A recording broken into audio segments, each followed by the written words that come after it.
we didn't want to have this poster of values that nobody cares about, that are kind of the same for everybody and we could not relate to. And instead of kind of forming values and then presenting and then doing the HR thing of keeping them informed and everything, we built our story, our culture together. Welcome to 20-Minute Leaders. Just sit back, relax, and learn from the leaders of today. It's a journey. Each one is different, unique, inspiring. Let's get started. This episode is powered by J Ventures, a community-driven VC fund in Silicon Valley, in partnership with Lomitech, and sponsored by Homeward Ventures, Hippo Insurance, Upwest, Hillel at Stanford, Leap, and Birthright Excel, and in media partnership with CTech. Welcome to 20-Minute Leaders. Today we're going to be talking about product, all about product. Meet Limor Segev, Vice President of Product at Pecan. Limor is a proud mother of 4 and very happily married. She has over 18 years of experience in tech, the last 11 years in product management in startups, eBay, and WeWork. During her career, she was always attracted to data and ways to leverage it to make a business impact.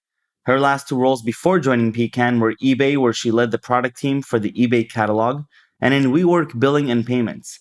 Today, she leads product at Pecan with a mission to empower every data analyst to create business impact using machine learning and predictive analytics. Limor Segev, welcome to 20-Minute Leaders, Vice President of Product at Pecan. How are you doing? All good. Very, very excited to be here. Super excited. Thank you very much. Now, is it Pecan or Pecan? Because my Israeli and American. That's a great, That's a great question. I like Pecan. I think that's the right way to go. And obviously, we are kind of addressing a lot of the U.S. market. Some still say Pecan. Go with Pecan. Pecan it is. And Vice President of Product, Limor, give me the breakdown of how you ended up Vice President of Product at this amazing company. I had Zohar on the show just a few weeks ago, which was marvelous. And we talked a little bit about the domain and the vision and the vertical and predictive analytics. Now I'm curious to dive deep into your own journey and how you as VP Product are helping create an organization that strives for excellency. So the story has a lot to do with Zohar, actually. I joined Pecan. Before Pecan, I had a lot of product roles at eBay and then at WeWork, and then the WeWork thing happened. We had this moment when the realization of this is not happening was happening, and it was a kind of a crisis for me. I had a very large group of people there. Really? A lot of them I kind of hired myself. I kind of looked them in the eye and promised them that we are going to do amazing things, and then we had to let everybody go, which was obviously a personal crisis, and it was also following these 2 years of super intense work, and I kind of announced to everybody who knows me that I'm not going to do anything that is even remotely related to startups. I need to relax. I need my time to get. I'm going to do consultancy or just join in an enterprise. And now I just want to give a small spoiler. According at least to the LinkedIn page, you were VP Product until March of 2020 in WeWork, VP Product Billing and Payments, and you started VP Product at Pecan about a month later. That's how did that happen? And so a friend who was kind of the data expert at WeWork, everybody was trying to convince me that I'm wrong, that the market is amazing, there's a lot of opportunities. And I was kind of meeting a few people just to be polite, and I was like, no way, not going to do anything that is related to startups. I need a break. And she said, you know what, just do it for me. Just meet the guy. He's super nice. And maybe you'll consult or something like that. And so I went to meet Zohar, really with kind of I didn't feel like it. I was kind of very involved with what is going to happen with my people. And And then two things happened in the meeting that kind of changed everything, as you said. One, the dynamic with Zohar personally was amazing, and it was inspiring to see this combination of a CEO who is both visionary but super humble, and everybody knows that the dynamic between VP product and the CEO is something that you need to address. It can be complex sometimes. It can be sensitive. And I kind of knew that we can make it happen, that we can make it work very, very well. And the second thing is that while he was describing what Pecan is doing, I could feel the pain. I said, well, I know this pain. I was sitting on a lot of data, not being able to realize value out of it. Like I was literally kind of seeing myself as a business owner, as a kind of you look more holistically at my job at WeWork. We were owning billing. We had a lot of data related problems. And I said, if I had that, I could be in a better place, because we were kind of begging for data scientists for a year, sitting on great data. And so that was the second thing. I could actually see and understand the pain of having data, having a lot of people that know intuitively what to do with the data, but not having the data scientists that can help you realize and get value out of it. And to be quite honest, in some cases, and again, worked with a lot of data scientists, great people, but sometimes even if you have a data scientist, the dynamic and the kind of the pace is different between what the stakeholders and the business need and what sometimes are the cycles in data science world. So I could actually see myself enjoying Pecan, kind of realizing value out of it. Amazing. And so that's the end of this. I'm not going to do startup story. And so as you're joining Pecan and you're formulating your own conviction around the world, which sounds like in terms of, the professional side, you understand the domain, you felt the need and you felt the pain and you're a part of solving it. And now you need to construct a cohort, an army to go and tackle it. Tell me a little bit about the values of Pecan and how you and the management team thought through honing in on those values. Yeah, I like the way you phrase it, because it's exactly like that. We needed a group of super passionate people because we are solving hard problems. Like we are actually solving things that require a lot of passion and a lot of effort and a lot of smart people to kind of do this crazy journey with us. And when we kind of started talking about do we need values? We're just a small startup. This is kind of the big company things, and we didn't want to have this poster of values that nobody cares about, that are kind of the same for everybody, and we could not relate to. But we did know that there is something unique here that as we grow, we need to maintain, and as we grow, we need to kind of make sure that we are being true to what we want to be. And instead of kind of forming values and then presenting and then doing the HR thing of keeping them informed and everything, we built our story, our culture together. So we had few focus group. Everybody joined. Everybody had to imagine how we want to be, how we are today. Where are the gaps? How do we want people who are joining to act and to think? And I have to say that I love what we came up with. I think it's a really true representative of what we are, which is ego-aware, value-devoted, creative builders. But even putting the outcome aside for a second, the process was amazing.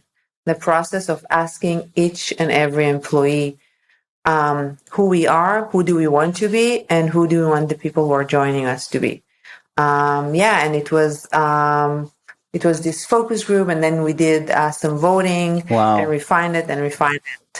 Super, super, like, it was an amazing process. And so what you mentioned before is that you're not looking to just write a nice poster that people don't actually absorb.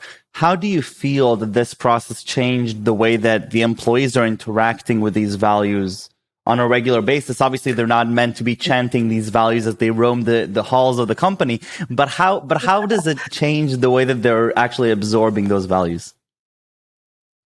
I think in three ways. One is it gives everybody tools to keep everybody honest. So if I'm doing something that is not cool or not aligned with how we want to be, sometimes it feels weird to just say it. But if you have the values, if you can say, you know what, that's not really being. So if somebody is really, really stuck in a specific idea, not willing to let it go, not willing to kind of get other opinions or try something else, and you can see that he's already kind of in this point where he wants to be right. Like, being right is what he's trying to get. You can say, you know what, I think this is not totally ego aware. Maybe you should kind of reflect for a second. And it's an easier way to do the conversation, or it gives employee the way to a tool to challenge us. So if we want to engage with a partnership that the developers feel is wrong, they can say, this is not value devoted. We cannot provide value to this customer or to this partnership, and we shouldn't do that. And you cannot dismiss it if you just actually agreed with them that this is the value. You have to. So this is one. The second one is classic, but still super critical. This is how we evaluate people who are joining, which is really, really critical. There's great people, super talented, that might know how to do the job and might be a great fit for a lot of other companies. But if we feel that they will not be able to live based on those values, then we kind of we won't be able to recruit them, and that calls out for tough decisions with how they hire, how the market looks like from a talent perspective. And I have to say that I'm super proud of the team of kind of keeping that. Incredible. And I think the third one, which is also important, and we use it, is that this is a great way to do the onboarding. This is a great way of someone joining.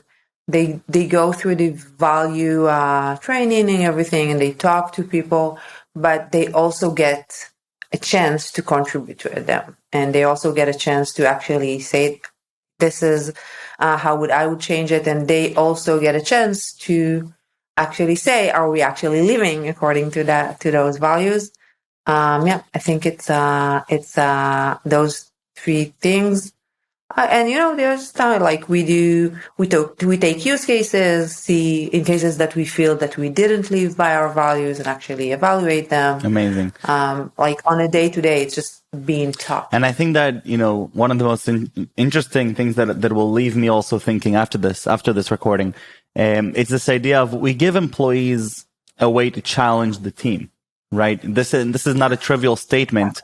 And as we're moving more towards a bottom up world, I feel in the workforce, especially in the tech world, it's a very interesting idea of empowering the employees to challenge the team, to challenge the company decisions through a set of shared values, which I think is remarkable.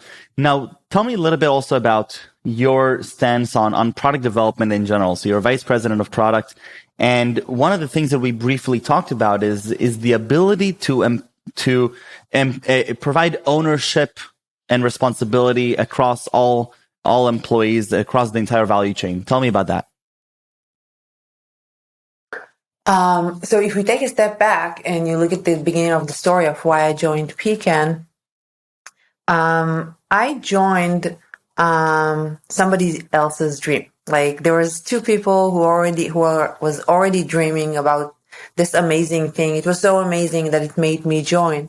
And when I joined, I needed a way to get connected to it, but to also contribute to it in a way that I kind of keep the balance and get them to kind of make me part of that journey, like an authentic part of the journey.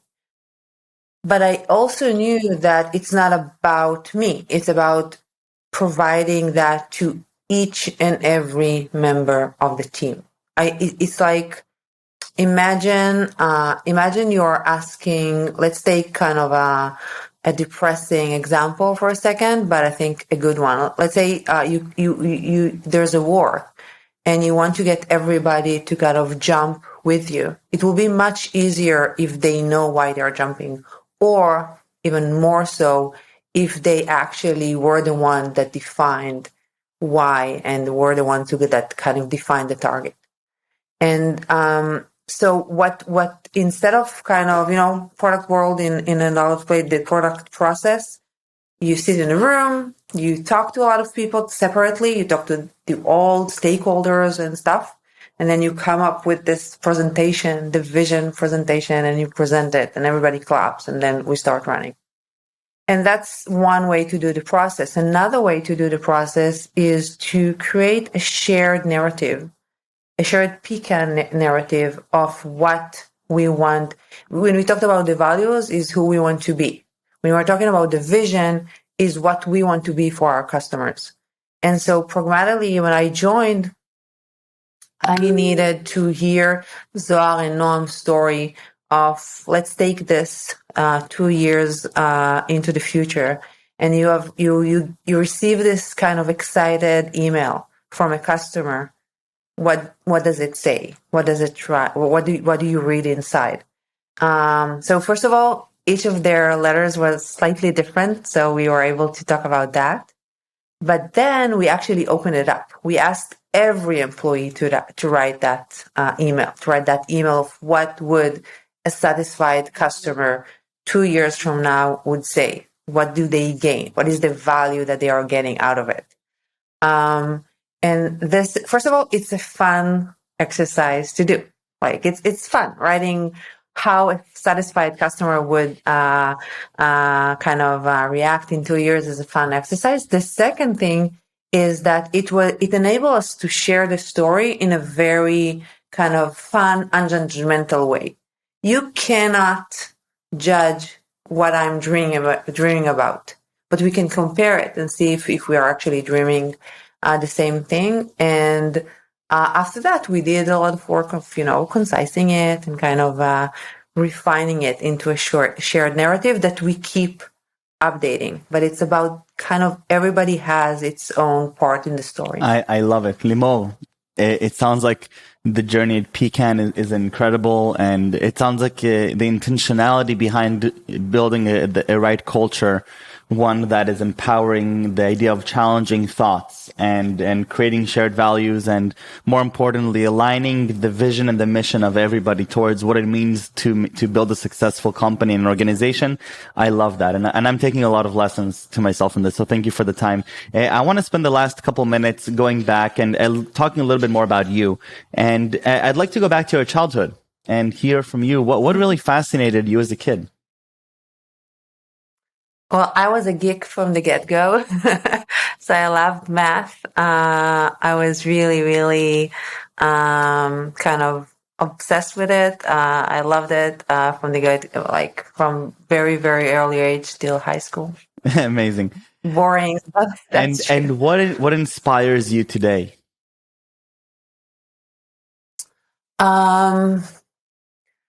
So if we talk about my personal life, then my kid is inspiring me every day with their new ideas and new thoughts. And there's something fresh about kind of kids, how they face. It's like you are able to be excited about snow or stuff like that just through their eyes. And professionally, I'm super kind of excited about this movement of product-led growth. Yeah. The fact that today it's not the actual pragmatics, but it's the fact that you are actually creating product that people love and creating products that people actually gain value out of it. So again, geek again in that sense as well. And what are 3 words that you would use to describe yourself? Wow. I would say thoughtful, passionate, and always willing to be wrong. I love it. Limor, toda rabba. It sounds like the journey was amazing and it's just beginning. And I can't wait to follow Pecan and seeing what happens. But thank you for taking the time to share with me. I'm leaving with a lot of amazing insights and amazing stories. So thank you for that. And stay safe and stay healthy.